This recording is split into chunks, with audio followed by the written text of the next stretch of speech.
गोलू एक नटखट और जिज्ञासु बच्चा था जो खेलते खेलते एक घने जंगल में बहुत दूर निकल गया। तभी उसे कुछ चमचमाता हुआ दिखाई दिया। उसके सामने एक सुनहरा और रंग बिरंगा दरबार था जिस पर लिखा था, ख्वाहिशों का दरबार सिर्फ बहादुरों के लिए। गोलू दरबार के अंदर गया जहाँ एक अजीब सा दरबान बैठा था।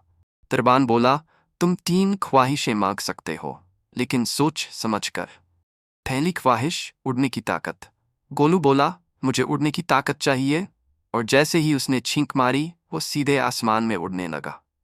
अब गोलू ने कहा, मुझे दुनिया की सारी चॉकलेट चाहिए। अगले ही पल चॉकलेट का सैलाब आ गया और गोलू फिसलता चला गया। गोलू डर गया और जल्दी से बोला, मुझे वापस अपने घर जाना है। दरबार गायब हो गया और गोलू अपने कमरे में था। आज गोलू को एक ज़रूरी सीख मिली, ख्वाहिश मांगने से पहले दिमाग ज़रूर लगाओ, वरना उड़ते उड़ते चॉकलेट में गिर सकते हो।